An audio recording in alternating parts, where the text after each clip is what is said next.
What is it now? If it's chatter you're after, you'll be disappointed.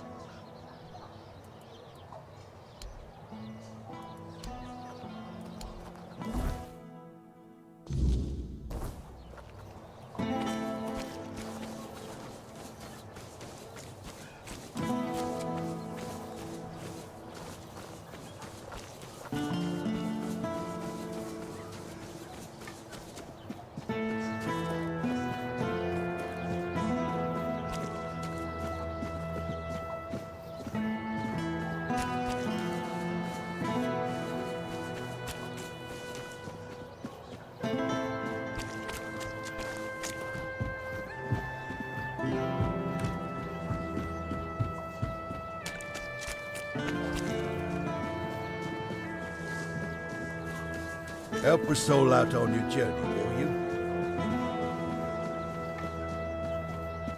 Hi.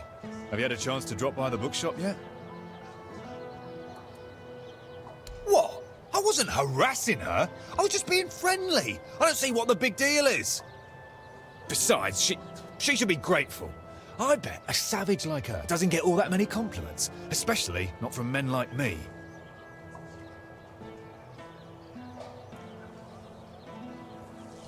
What?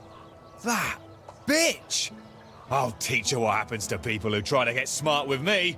You mark my words. Thank you for the warning. I'll have to write a letter to my wife. She'll forgive and forget, I'm sure of it. Here's your money, and a little extra. You've done a good deed.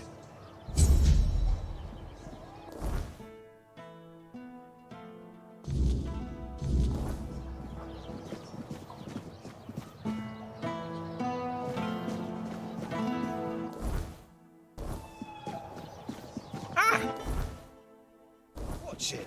You nearly scared me to death. Have some spare food or coin? Anything else?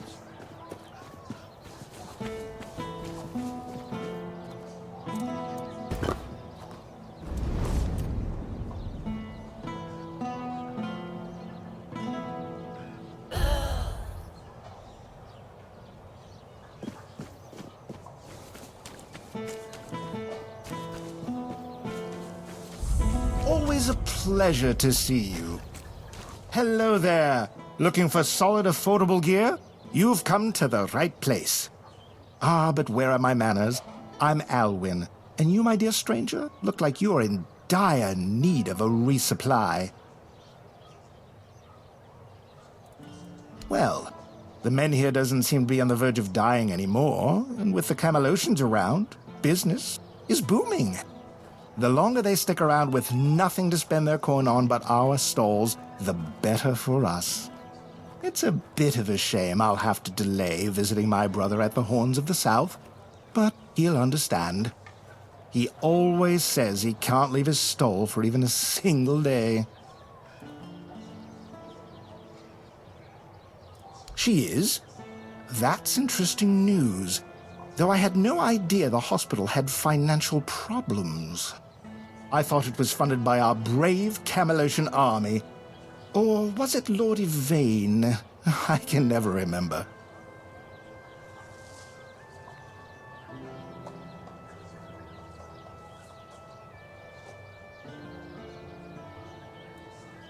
That I don't doubt. But you see, I prefer it when business is simple.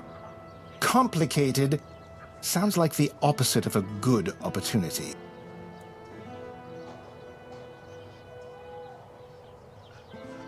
Maybe not. But when someone brings me a business opportunity, they should at least try to convince me it's a good idea.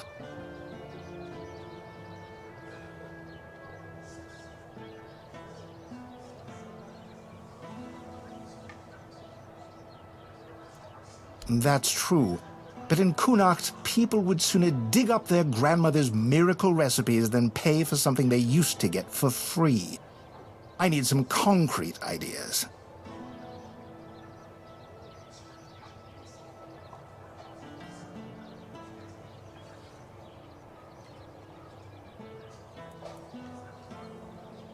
I'm not sure I'd want to make an enemy of the legate.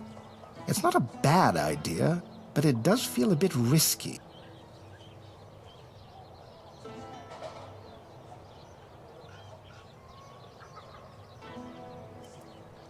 Fine, I just hope we don't all end up regretting this.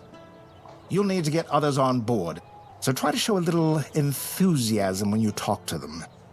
Start with Bonksy and Osmond, then speak to Irwin. We'll need an alchemist, after all. The more support we have, the better. I wasn't expecting company. Elixirs, powders, ointments, take your pick. And I assume you're here to hand me an invitation? Let's skip the pleasantries. Why would merchants take over the patronage of a hospital? And why should I have anything to do with it?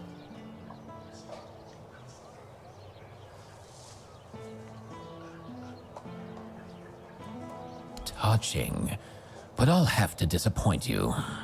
I couldn't care less. The people of Connacht have always had a knack for entrusting their lives to magical scarecrows, like that men here looming over us. As you can see, wisdom isn't their strong suit. If you don't have a better argument, we might as well end this conversation now. The All-Mother or the Red Church? What a wretched choice. Oh, I can already picture the hospital in either scenario. Devotees brimming with pity alongside that cynical Neonte, or a pack of lunatics scheming how to dig into their patient's guts. No, thank you. You've convinced me, but you'll have to put in some effort.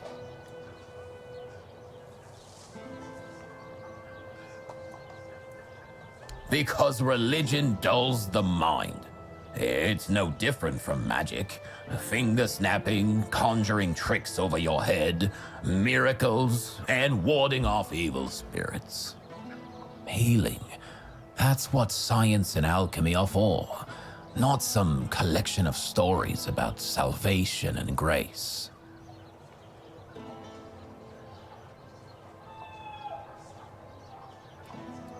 I've been having a serious problem with my supplies lately. The Red Church is hoarding every remotely valuable alchemical ingredient for themselves. Here's a list of items I particularly need. Come back when you have everything. Then I'll join this union, whatever that turns out to be. Now off with you. You've got plenty of work ahead.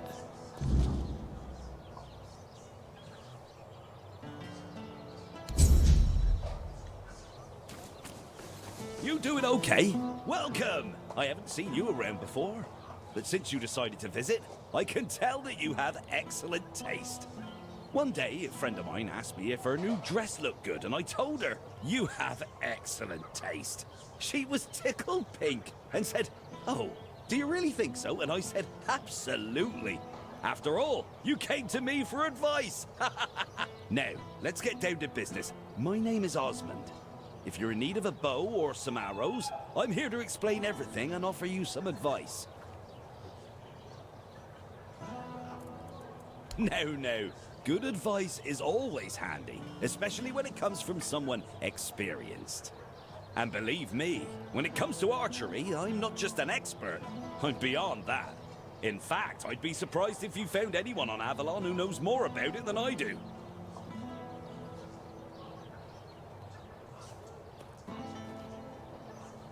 Well, find me someone else who's been doing this for over 40 years. Every aspect of it. Back in '84, I was chosen to represent Connacht in the team archery tournament. And I wasn't even a lick over 18 back then. During one round, we were shooting at targets 100 meters away. The target was the size of a small apple and the wind was blowing from the left. So, I took aim and wham! Right in the middle. Even the captain of the Camelot team jumped up and asked, "Have you got any more like this one? Maybe the boy would rather shoot for us." If you were older, you surely would have heard of me. I could have been the first of Avalon's archers. They almost knighted me. But as it happened, I joined the watch, got married, and... well, that was that. Hey, if only I'd had the common sense back then that I have now.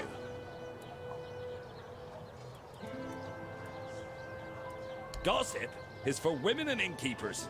You should see Morag for that. She's both. She's a good one. About 3 years ago, I helped her fix her roof because her husband had died, and there was no one else to do it. She still mentions it. Osmond, you fixed that roof better than any roofer could. She tells me that every time she sees me. About Connacht, what do you want to know? There's not much to say. They told us the Menhir's gone out, and now they want to move us along with it, but the way they're handling it, they've been here for weeks. If I were in charge of the Camelot troops, we'd have been done in 3 days. He's a good man, but that woman of his, oh, mother preserve me. She once set herself on fire along with half the mansion. Yvain nearly lost his life trying to save her. Honestly, I'd have just let her burn. She wants to go up in smoke, be my guest. It's a shame about the mansion, though.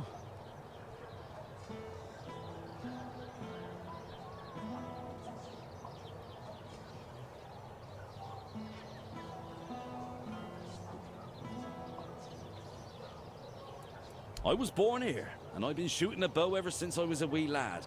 Even as a nipper, I had better aim than boys 5 years older than me. Around 81 or 82, I remember being allowed to practice with the adults, even though I was only 14 or so. One time, our master, we called him Uncle, gathered us in a meadow. He said, "Lads, we're gonna have a contest. Whoever shoots the farthest gets a honeyed apple and a beer from me." They were shooting and shooting, but I just took one glance, aimed, and whoosh. My arrow flew half again as far as their farthest shot. 300 meters easily. So they turned to me and went, "Come on, Osmond, we can't compete with you. You always win." Osmond, you always win. That's what they said.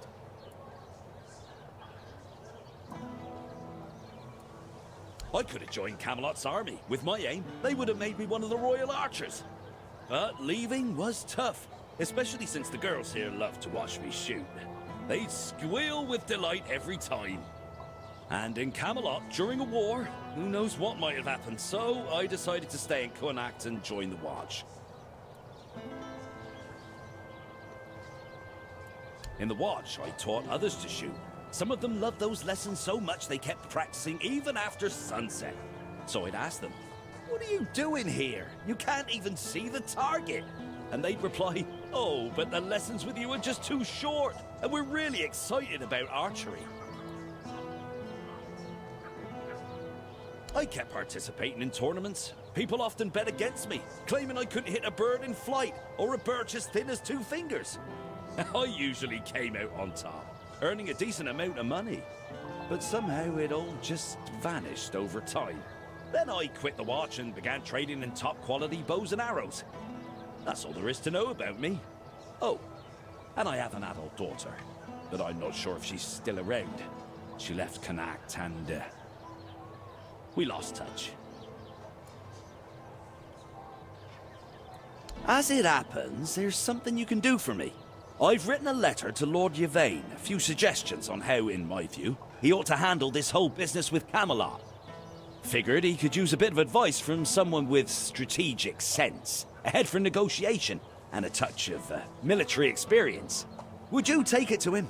You've got younger legs, and I'd rather not leave my stall unattended. I'll give you a few coins for your trouble.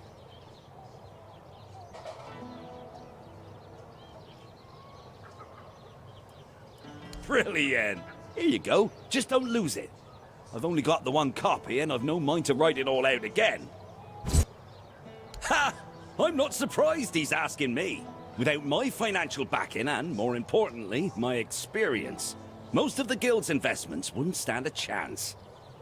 They really value my involvement, and that gives me leverage. In other words, I can do a bit of bargaining. Have you heard the legend of Robbie of Grubwood? A bandit who stole from rich merchants and gave the gold to commoners. They say he was an incredible archer. At least, that's how the story goes. People say the same about me, but I'm still waiting for someone to write a song about me, like they did for Robbie. It's only a matter of time. Robbie's long dead. I heard someone in his gang betrayed him. He's buried in a tomb not far from here, along with his bow. And that bow has been on my mind for a while now, you see. According to legend, it's made from centuries-old yew, and enchanted by a druid whose life Robbie once saved. Bring me that bow, and I'll support Alwyn's investment. What do you say?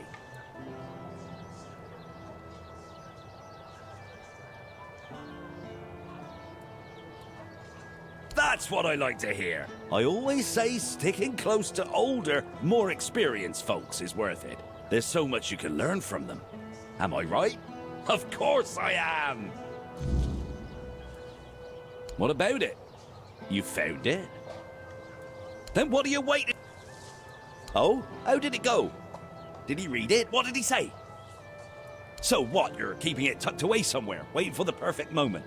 Just remember, the longer you put it off, the less that letter's worth. After the fact, even the best advice means nothing. Always a pleasure to see you.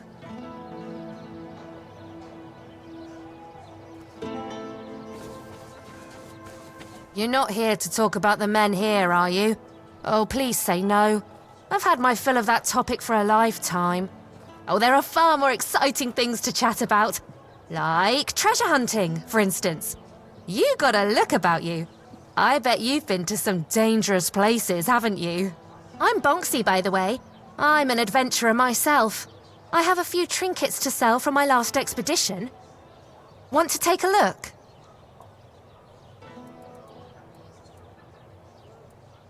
I don't know. I got an offer to supply ingredients for healing potions. But honestly, that doesn't sound very exciting. My adventures are more about leaping over chasms and escaping collapsing ruins than gathering wildflowers. Maybe so, but it's still not worth spending as much time on it as Alwyn wants. I could be exploring underground labyrinths or running from guards across rooftops instead.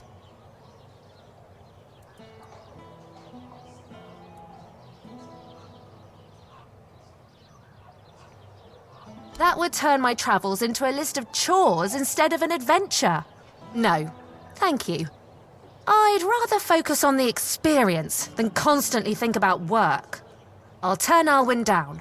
Life's too short for boring stuff like that. Always a pleasure to see you.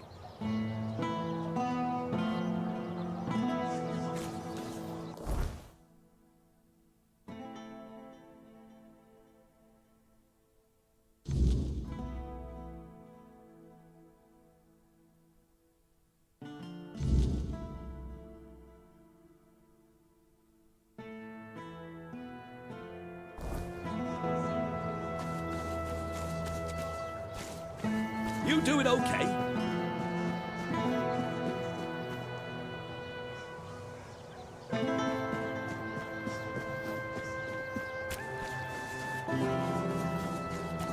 You doing okay?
okay. Good day.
I should stay out of trouble. What is it? Does it know? Very well. Tell Osmond that... what shall we tell him? That I thank him for his concern, and that I will take his advice under consideration.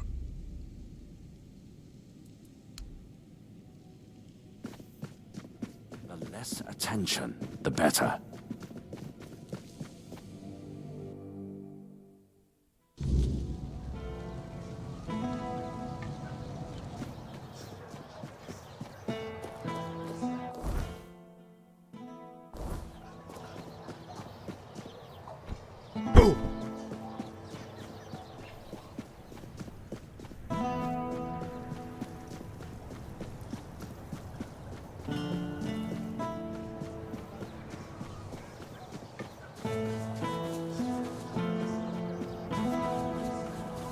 Spare a coin for the hungry.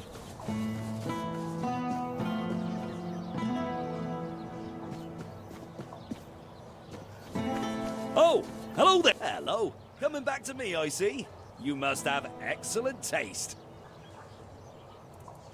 What about it? You found it? Oh, quite elegant indeed. It just needs one small adjustment.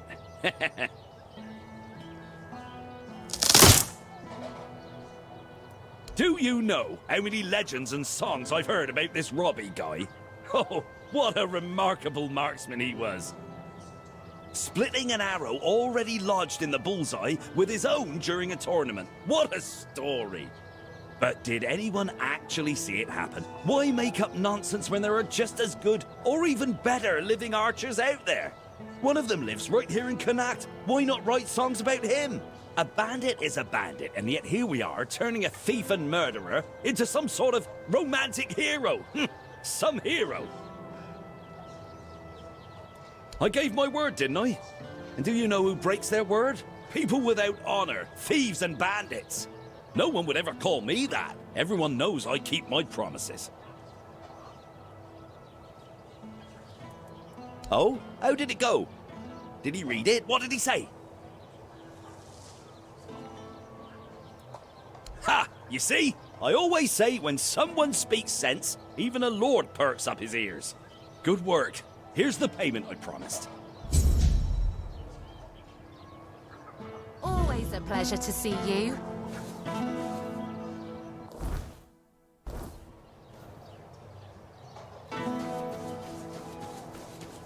If it's quality you seek...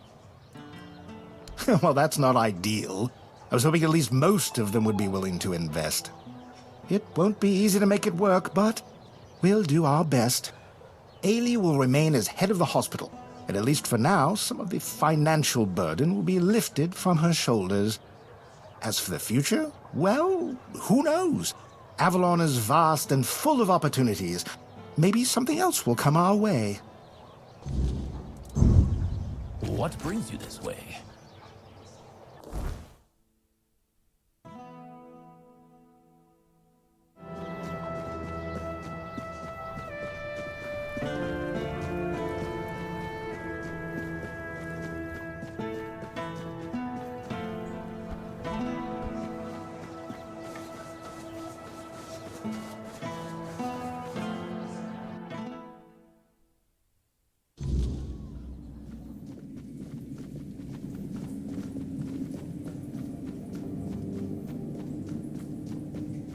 You're here. Let me look at you. You seem to have recovered after whatever happened at the Menhir. The All-Mother herself must be watching over you. I would gladly explain why you're wrong, but I have neither the time nor the patience to engage in religious disputes. If I were a priestess at the Titan Steps, and perhaps... But here, take a look around. Cunard doesn't need preaching, it needs herding. The entire place is a complete disarray, and the people here are not easily swayed by words. If they were, we wouldn't be in this pickle. I've been trying to work with Lord Yvain to control the situation, but it seems like everything is conspiring against us. First came the Red Priest, braying about the Red Death and accusing people of hiding the diseased. They sow panic and mistrust as if we didn't already have both in abundance. And then you showed up and made a spectacle of yourself at the Menhir. We were hoping to make the relocation as peaceful as possible, but it seems we're fighting a losing battle. Whatever the All-Mother wanted you to see is between you and her. I can only accept and work with the outcome. Besides, I'm more concerned with the impact your little spectacle had on the sentiments in the village. You've given people hope.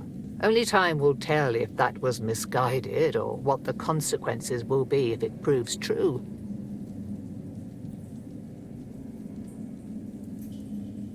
You shouldn't listen to that lunatic.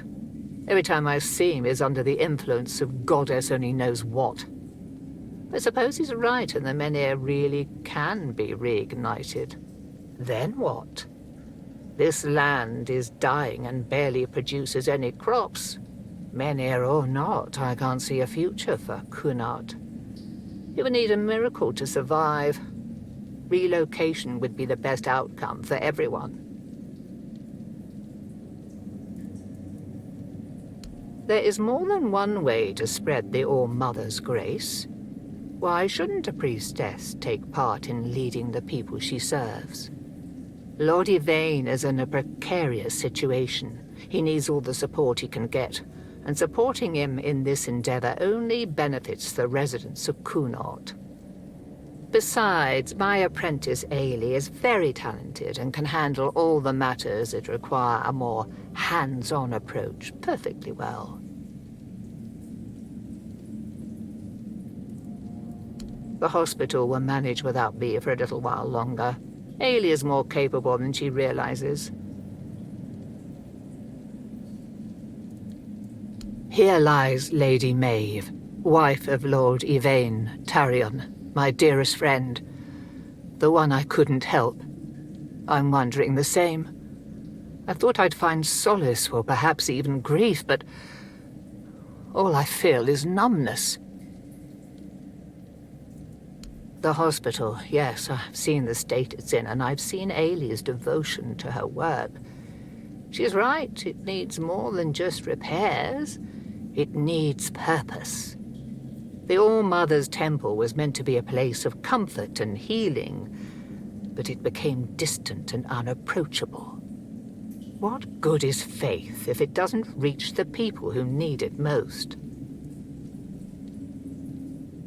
I would like to help, truly, but I cannot. There is something I must resolve first. Something that has haunted me for far too long. I wouldn't know. It does sound like typical druid nonsense. Split the knowledge so nobody has a full picture, and then act surprised when everything falls apart.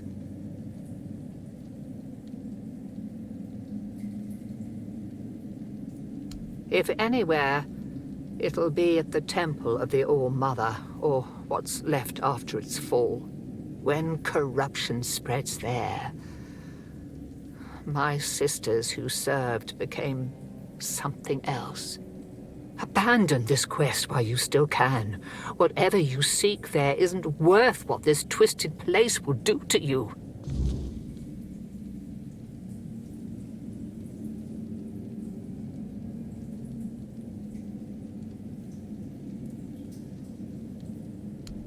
Wait, That didn't scare you off? I feel ashamed, even thinking about asking you for help. But maybe the Menhir's reaction to your arrival was a sign from the All-Mother. Maybe you are someone who can help.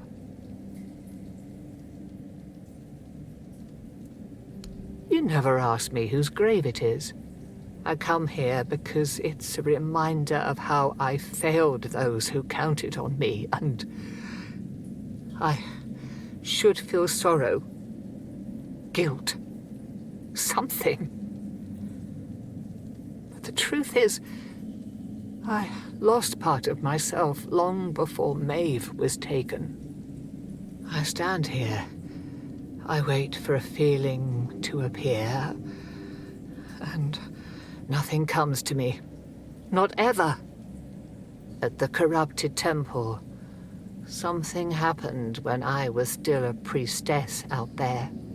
I feel like something was taken from me, ripped from my very soul.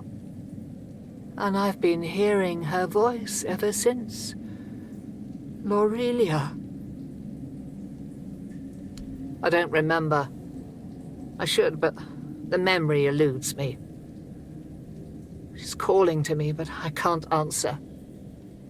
Help me, please. I need you to go to the corrupted temple. Find her. Find out what she wants from me. Because I fear what I'll find. If she's calling for me, it means facing something I'm not ready for. But you might see the truth more clearly than I can.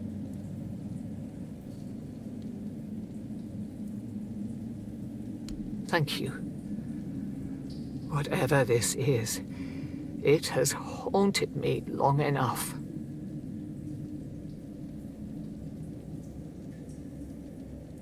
All-Mother, guide you.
No one sneaks up on me.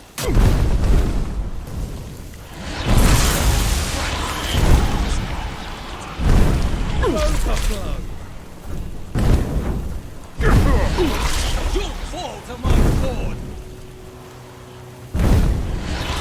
Show me what you're made of! I'll strike you down! You'll fall to my sword! hard men! Back to your hole, coward! I'll get you back tenfold!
You're not one of the rats scurrying about this place. Truth be told, you don't seem to belong here at all. Perhaps you shouldn't be here, eh? But in the grand scheme of things, it's none of my concern. Do you need something? Name's Gatto. Once upon a time, I used to be a rat catcher at the court of King Sagramore. Later, fate led me to catching rats here, outside the cold walls of Sagramore's castle. A king is a king. He bears the flaws inherent to any ruler, as if the crown itself bestows similar faults upon each bearer. But there's little to say about Sagramore. It's the queen, his wife, who is the true delight. She's scheming, spiteful, and beautiful. The ideal woman. Trust me, I've met King Sagramore on many occasions. He doesn't make much of a grand impression, and he used to have quite the short temper. There's not much around here. The most important places are my shop and Sagramore's court, just over there. You might also run into the Shroom Knight. The Queen's personal lapdog. Though he's a knight, he's a rat of the lowest order. I can't make heads or tails of him. No idea what he needs. If you want, go ahead and talk to him. I've grown tired of that fellow. Waiting for a customer. Are you interested?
Greetings to you. You carry a light that doesn't belong to the Sagramore's realm. You're not from here, are you? I fear, then, that you won't be able to grant me absolution. At least not yet. Only a pure soul can bear the sins of another. My soul was once like that. I thought it would be enough to... I don't know what I thought. I've been here for so long. Not just anyone's. I took upon myself the sins of my queen. I had no choice. I swore an oath of loyalty. But if I had known the weight of the Queen's misdeeds, sometimes I wonder if this is my punishment. A punishment for consorting with someone so corrupt. I don't know. I sought meaning in the All-Mother, pondered the truths of the Red Priests. I searched for a merciful God, but all was silent. Then I came here, for Sagramore, soon to be king, was about to ascend to the pantheon of demigods, and beside him stood the Queen, as radiant as dawn, gentle as the light of spring. I swore to serve them until the end of time, yet she desired a true kingdom, regardless of the means. Next, there was the descent into the depths where we now find ourselves. This came to pass at the Queen's behest. How twisted and corrupted must one's soul be to desire something so dreadful, to rule alone over the world of shadows. I was stupid.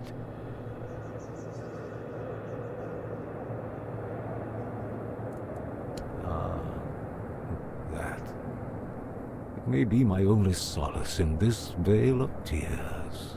The fungus helps me keep my senses, attuning me to the rhythm of this forsaken kingdom, making me somehow understand.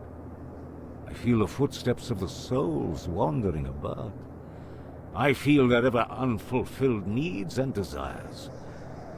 The fungus conveys this to me quite clearly. And perhaps there is another future for this realm. Perhaps if we are all connected here, forming one single organism, it might lighten our burden? Who knows? Apparently, this is what the world looks like without gods. Everything that was meant to be born here was supposed to fulfill a beautiful mission. Instead, came an endless wandering in the abyss. Sagramore took a wife, a woman whose power no one was aware of, much like her true intentions. And here it is, the kingdom deep in the abyss, with its abysmal king and queen. Scroll. Indeed, I recall seeing druidic sages arriving at the court long ago. I also witnessed powerful acts of magic. Surely the court custodian might know more, but you must forgive me. I cannot provide you with a more specific answer. May goodness and light guide you.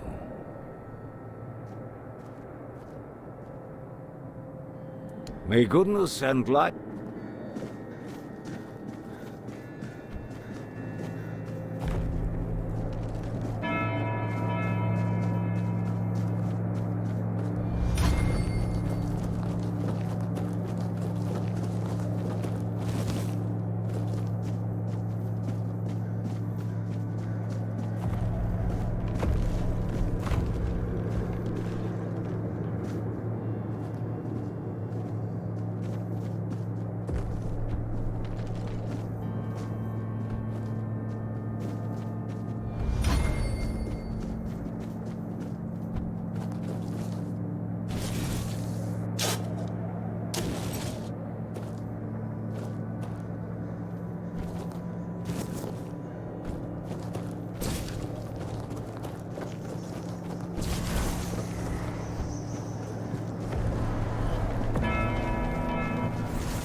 May goodness...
a new guest in our court. Welcome, stranger, to the humble halls of King Sagremore's castle. Are you here to seek an audience with the king and queen? Many are eager to see them, though most are the old regulars. I'm sure their highnesses will be pleased to see a new face. We haven't had many guests of late. Oh, no need to trouble yourself with me, my lord. I am but a simple custodian, a lowly servant of our gracious majesties. Though, if I had performed my duties better, perhaps there wouldn't be so much constant dying. Oh, I'm sure they will. But you might have to wait a bit. The king's schedule is completely full for the foreseeable future. And, before you ask, no, there's no way to speed it up. King Sagremore is very particular about treating all his subjects equally. Unless you're aiming to become the court jester, there's not much I can do to help.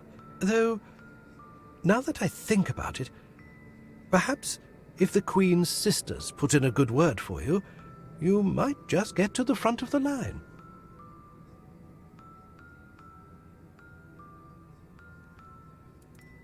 Oh, it's no big deal. We live here in perpetual suspension. Time can't touch us, and it's all thanks to the Queen and her sisters, who decided that would be best for everyone. Well, as long as you don't sin against their majesties, then you might share my fate. Or that of Sir Stygander, who you may have encountered on your way to the castle.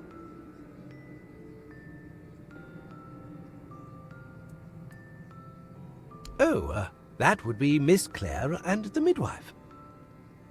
Should I elaborate about the royal family in any particular order? She's the youngest of the sisters. She used to be so sweet and innocent. But now, well, I shouldn't gossip. I'm already trying to make up for that. Just know that Miss Clare isn't a bad person. She became envious of the Queen's love for the king and ended up chasing after boars who never really returned her feelings. I don't know much more than that. Talking to Miss Clare is rather, difficult. You'll see what I mean. She's a wonderful woman, completely dedicated to family. Her life's mission was to bring a child to the royal couple into this world. She loves all the royal children. Unfortunately, none of them are, suited to inherit our kingdom. You'll be fine, as long as you don't insult her family.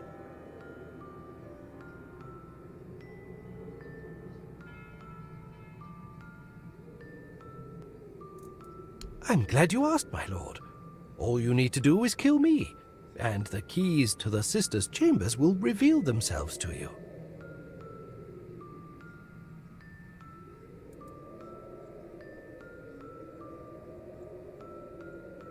Yes, exactly. It's no big deal. I've died thousands of times. That's just how it is for me. Ever since Sagremore's kingdom was established, I've been the keeper of the keys to all the chambers in the castle. And with magic, when a spell says, "Guard at the cost of one's own life," well, it tends to take that phrase quite literally. If I died forever, I wouldn't be able to guard the keys anymore, right? So I come back to life every time someone needs a key from me. That's just how things work around here.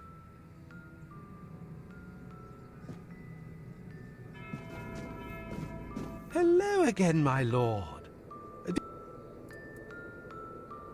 Well, I wanted to feel the softness of the royal bed. Yeah, no, don't look at me like that. It's not what you think. The Queen's honor is intact, at least where I'm concerned. But I happened to be in the chamber when King Sagremore appeared. He wasn't alone, and his companion wasn't the Queen. It was one of the harpist sisters. But shush. The king didn't notice me, but the Queen caught on to my unease. She tried to force me to confess what I had seen. I think she suspected it involved one of the king's indiscretions. In the end, I was the one who paid for his sin. Oh well, it's the lot of servants to bear the burden of their lord's transgressions. Loyalty, of course. Sir Stigandr swore to our queen that he would remain faithfully by her side, and that he would take every sin of hers upon his shoulders. That was a very unfortunate pledge, as it later turned out. Now our brave and loyal Sir Stigandr is atoning for sins that aren't his. But breaking his vows would be a sin in itself, requiring even more atonement. It's a no-win situation. But such is our fate.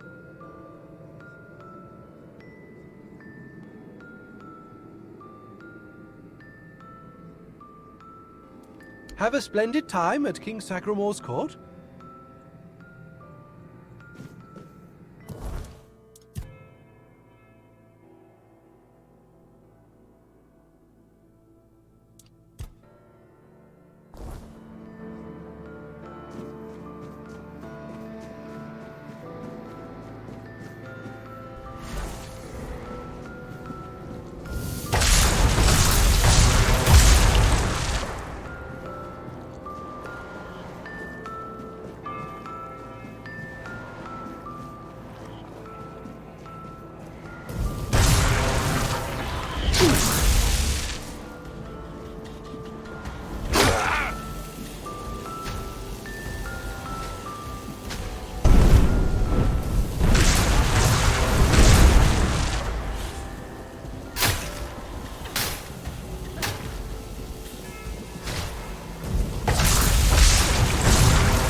Hello.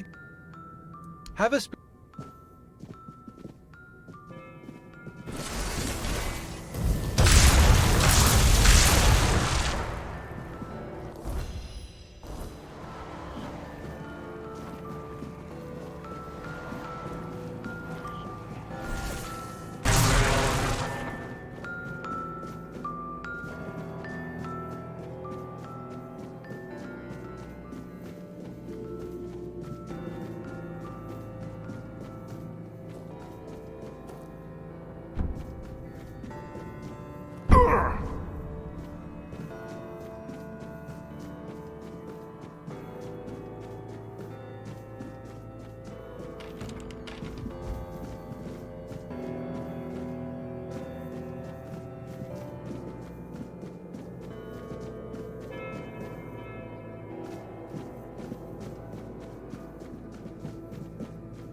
Boars.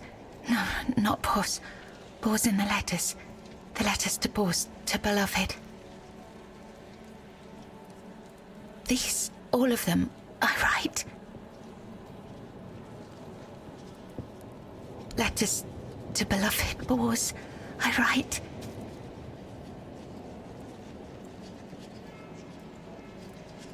I write only letters to boars, to beloved.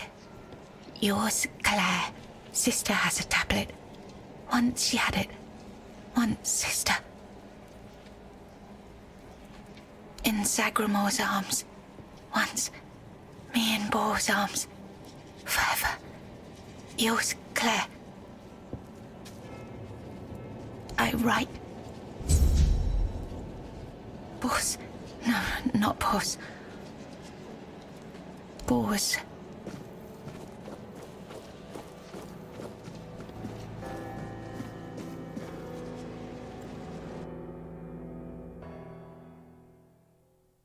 Once upon a time, there lived a young maid named Claire. She had 2 sisters, and together they resided in a resplendent castle within a land untouched by the cruelty of time. In this unchanging realm, there was neither the sorrow of endings nor the joy of beginnings. No sunrises, no sunsets, and no seasons to mark the days. Such was the design of the eldest sister, whose insatiable hunger for control bound the kingdom in eternal stillness. She hoarded love and devotion as a dragon hoards treasure. Yet for all her power, it was the height of summer when young Bors first laid eyes on the maiden of his heart, working in the fields, his skin bronzed by the sun, He paused as the sound of hooves drew near. A lone maiden approached, her hair shimmering like spun gold, her cheeks rosy and her waist snugly drawn into a spring green corset. While the other peasants bowed their heads, all stared unabashedly. Sensing his gaze, the maiden turned sharply, startling her steed. The horse reared and she tumbled from the saddle, straight into Bors's waiting arms. Their eyes met, and in that instant, the maiden felt herself lost. A warmth bloomed upon her cheeks, but a deep foreboding stirred in her stomach, for she knew there would never be another man who could claim her heart so completely. From that day forward, she rode past the fields daily, offering Bors water and sharing quiet moments beneath the shade of a willow tree. Days stretched into nights, and the two surrendered to love. But one day, as the maiden passed the field, her beloved Bors was nowhere to be found. She waited beneath the willow until darkness fell and reluctantly returned to the castle. The next day, and the one after that, she returned. But Bors never did. Summer turned to autumn. Long ago, there lived a maiden named Claire, fair of face and gentle of heart, cursed by her cruel sister to remain imprisoned in a high tower, forbidden to step beyond its walls or look out of the window. She spent her days weaving a tapestry of the outside world, a world she could glimpse only through the reflection in an enchanted mirror. Yet Claire dared not lift her eyes from the loom, for the curse was absolute. If she ever stopped her weaving to gaze out the window herself, the fragile thread of her life would snap. One day, the mirror revealed a grand procession on the road below. In the days of King Sagramore, there lived Bors, a wandering minstrel whose songs were famed for their beauty and sorrow. Among his melodies was one that bore the weight of his heart, the ballad of a lady named Claire. Claire, a noblewoman of unmatched grace, had been betrayed by her jealous sister, who sold her to a rival lord for power. Locked in a distant tower, her pleas for rescue went unheard. But Bors, who had once sung for her in her father's court and fallen deeply in love, learned of her plight and vowed to save her. He journeyed to the castle where she was held and sang beneath its mist-shrouded walls each night, hoping she might hear him. At last, a faint voice joined his song. Claire, her spirit unbroken despite her captivity. Determined, Bors devised a daring plan. Each evening he sang in the castle hall, lulling the court into an enchanted trance. When the moment was right, he slipped away to free Claire. Together they fled through shadowed halls, hearts pounding. I was writing something. Here, you've read these notes on the stacks of paper. My handwriting. I must have written them, yes. Strange. No, I'm sorry. Yes, Bors, my former lover. I have fond memories of him. Really? Perhaps that was true once. I longed for my own Sagramore. I craved love, true love. A beloved, not a dog. My dearest Bors, I'm sorry. My sister. I have two sisters, one older and another the eldest.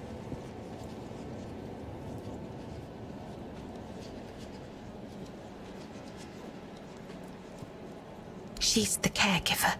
She nurtures, she helps, she tries.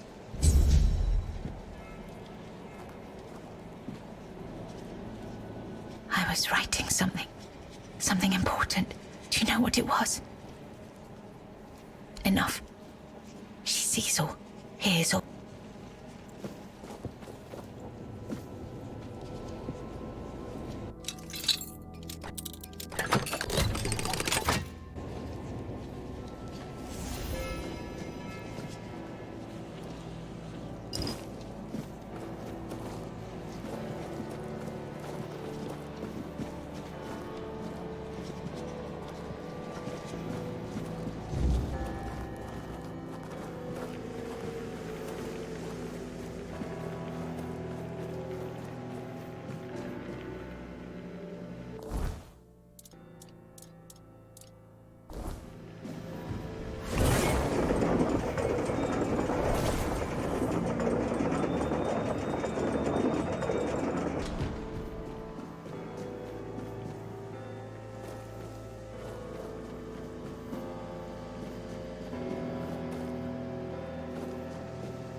Who goes there?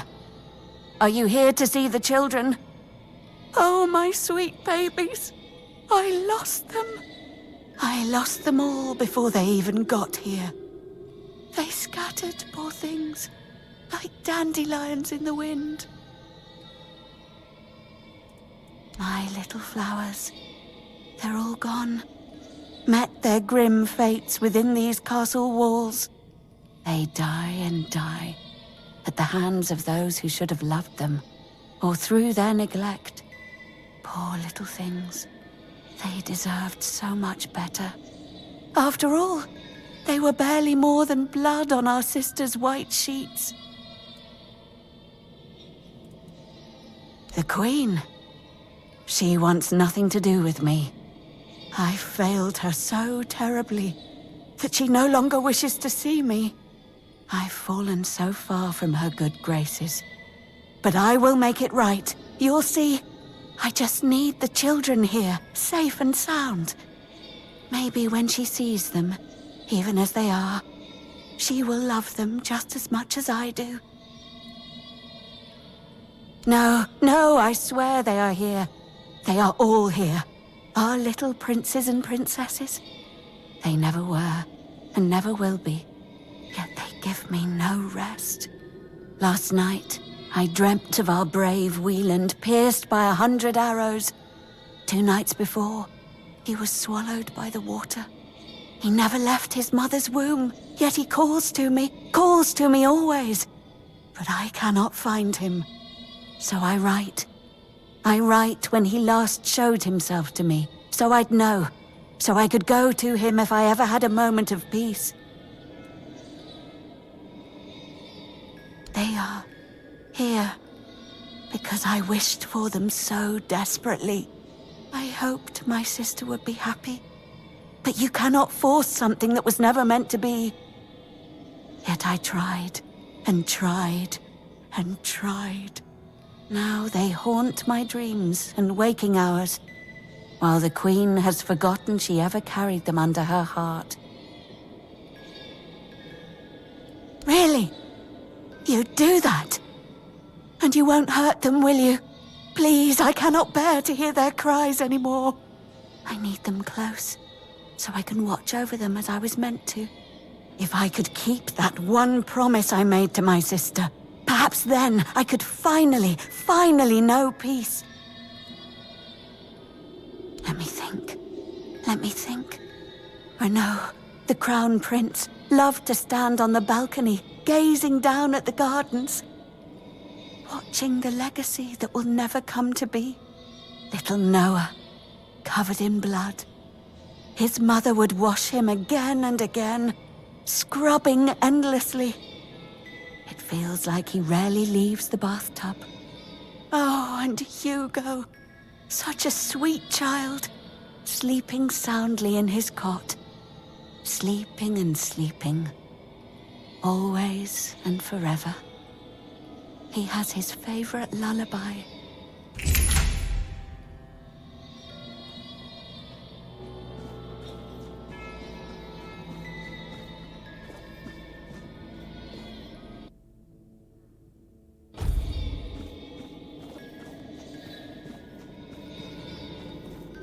I feel...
I was writing something. Enough.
She's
I was writing some... Enough. She sees all, hears all. Her arms are long.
Why did you kill me? I didn't want to. I didn't want to be like that. Mum, she used to call me Little Fish sometimes, when she was in a good mood. But when she wasn't, she'd call me Bastard, Misfortune, or Mistake. Once, during a bath, I cried that the water was too hot. So she pushed me fully underwater and held me there until I learned. After that, the water was always cold. Mama is the most important one. She controls everything. Everything rests on her shoulders. I can't disturb her.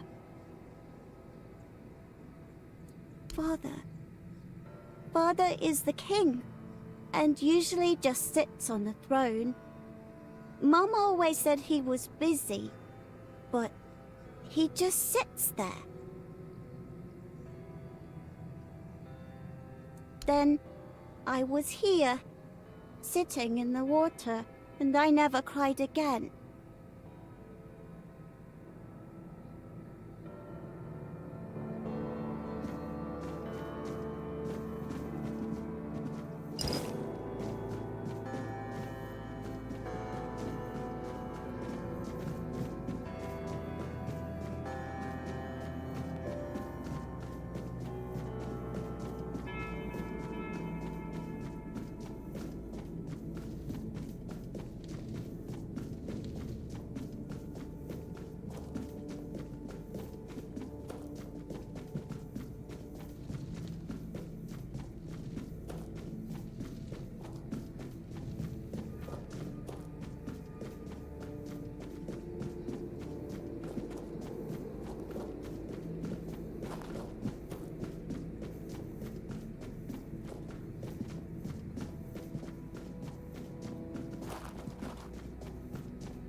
She stitched them into her prayers. She...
He's gone. Young Prince Renard. Oh, by the gods, lost for good this time. The midwife will wring my neck with her bare hands. I can't. No, I won't go back to her like this. And the queen, she'll do worse. Much worse. Have you ever seen her angry? Hopefully not.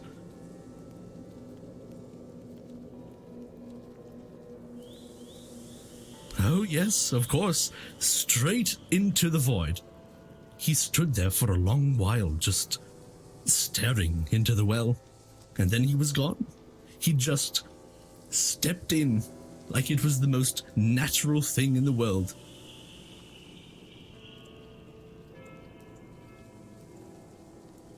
Are you mad? Who would do it? Jump into that void. You're not being serious. Oh, surely you don't mean to. Oh, may the gods watch over you. Or, no, wait. Better they don't look upon someone heading into a place like that. They might feel disgusted. But I wish you luck. Remember, everything you do is being judged.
Did the midwife send you?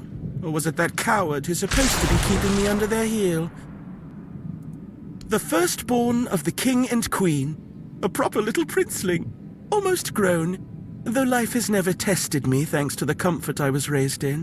Which is why I'm full of whims. Why I think only of trivialities. Why I'm just a gilded youth, unable to appreciate what I have. I won't bother listing every one of my vices. Don't take it personally. You're not that special. Nobody is. I just wanted you to leave me alone, but as always, everything in this house proves hopelessly useless. Any form of service, flawed and feeble. They lack competence. Next time, I'll find a deeper despair and an emptier void to hide in. Mother won't be pleased with how miserably the court servants perform their duties. She never handled disobedience well. Well then, we can skip pedagogical lectures, as I know you'll force me to return at the end. And later, I'll try to run away again. Above? What above? There's nothing there either. Here, emptiness turns into more emptiness. Nothing begins, nothing ends. The same, over and over again. I'll tell you something. This place, all this darkness and silence, is no different from what awaits us in the gardens, the halls, or the chambers. Of all my mother's obsessions, control is her greatest. Everything must bend to her will. That's why I take so much pleasure in defying her. Poor father, letting her trample him like that. It seems a crown on a man's head weighs him down and dulls his mind. The charms of power. They say I take after him. Look closely, and you'll see all you need to know. How pitiful I must be then. Spare yourself the trouble. You don't have to drag me by the hand. I know the way back. The Queen's little lapdog. Phew.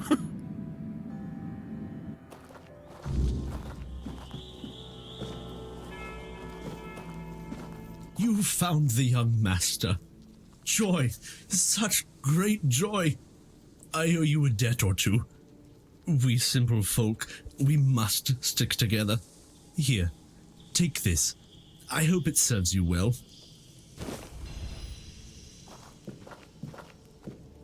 When serving food,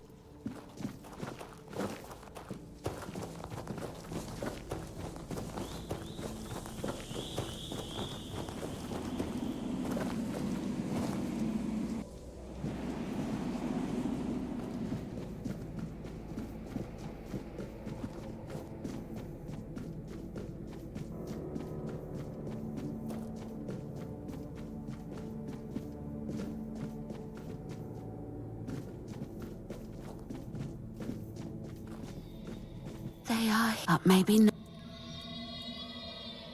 Fate has made a mockery of us all. Our deepest desires have been laid bare, twisted into instruments of our torment. Take these poor little creatures. They have no place in this world, yet they are forced into it and out of it again and again. But our sister wished for them, and here, her word is the only law. My sister's reign must end. It's brought us horror upon horror, all because of her fear and obsession. She thought she could forge fate with power, but she was wrong. Fate is inevitable, and the one she claimed was never hers to begin with. Yet we are the ones who suffer the most.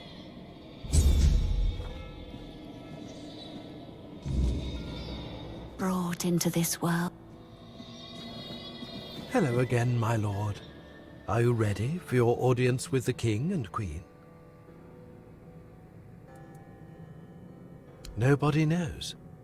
The king and queen haven't granted an audience to anyone in years. All these poor, lost souls will never get their turn. Only Stygander and I are aware of the passage of time. The rest are stuck, frozen in the moment. But we're not allowed in the throne room, so we have no idea what's going on with the king and queen. If I were you, I'd be sure to mind your manners and follow every order, for your own safety. Ah, I see you're trying to coax a little gossip out of me. I appreciate the effort. You're the only one around here who can hold a normal conversation. Not many people know that the 3 sisters are Bandrui, female druids. Interesting, isn't it? Not all druids allow women to engage in their noble profession. They didn't care, though. They did their work, and they did it well. One day, they delivered a prophecy to Sagramore, telling him he was destined to be the next King Arthur. Our king took their words to heart, and made one of them his queen. The other sisters helped the queen maintain the kingdom in its current state. It's not for me to say whether it's right or not. I know my place and the role I've been given.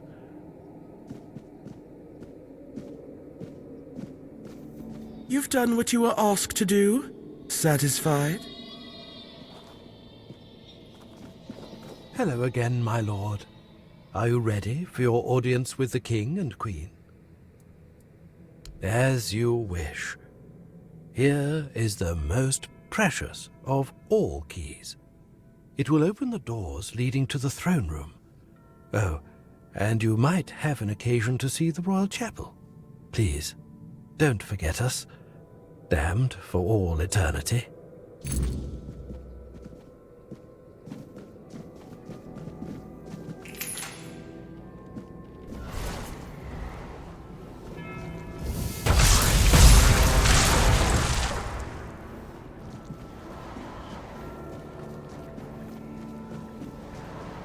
Of change.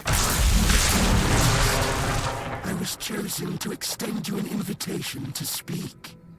But first, you must let me show you something beautiful. The mycelium. Do you agree? My role in all of this is insignificant. I am but a small part of a greater whole. I am not the one who can give you that insight. You will learn everything during the conversation. I promise that nothing will be hidden from you. Splendid.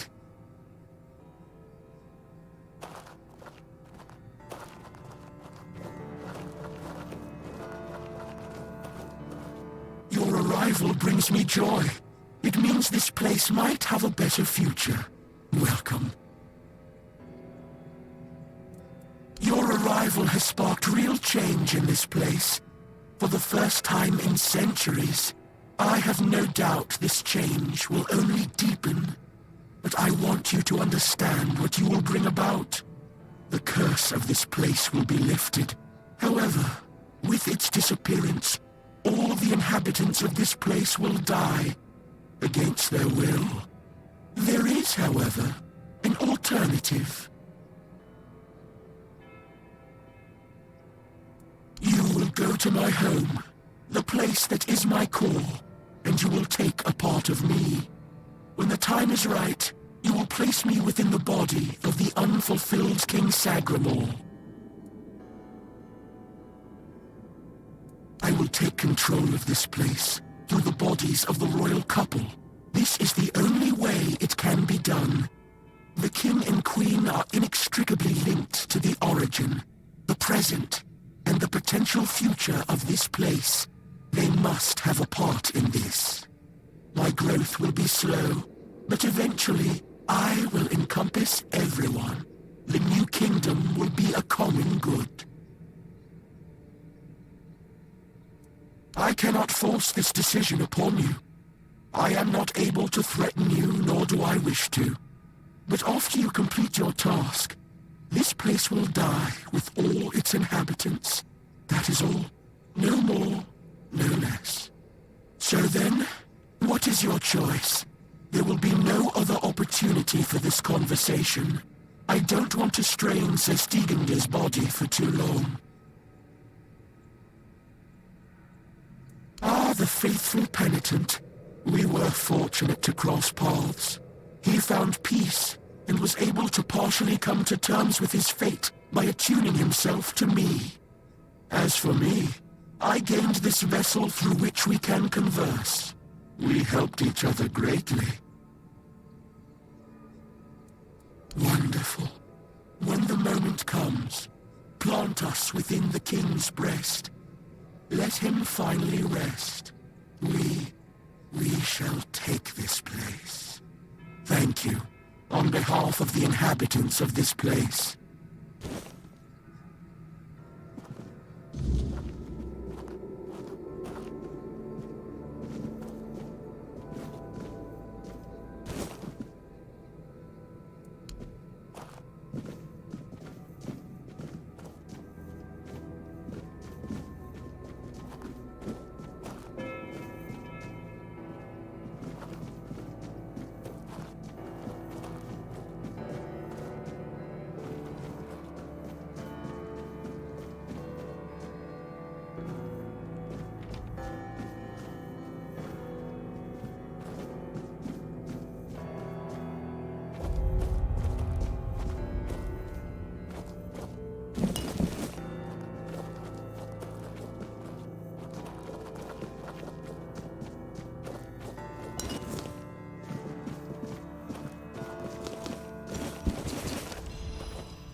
That's all I could do for you. Go away.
Why did you refuse to simply bow? You could have served me for eternity. Wouldn't that have been beautiful?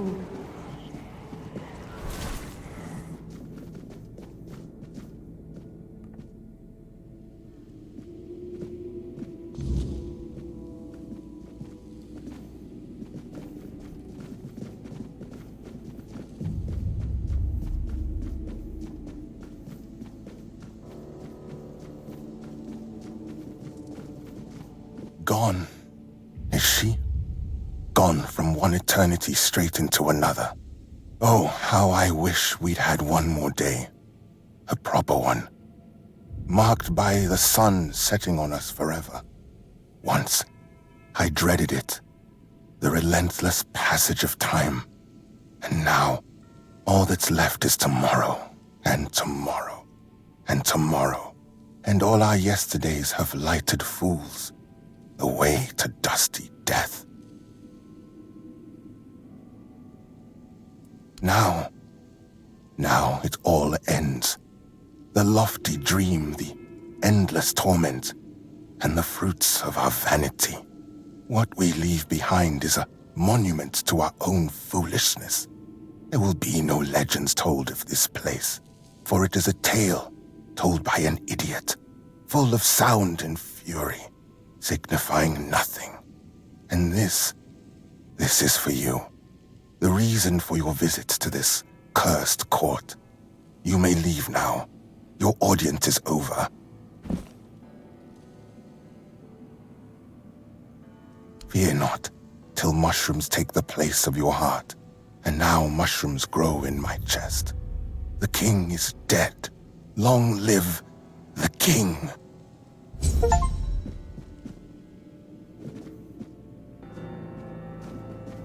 The kingdom no longer belongs to kings.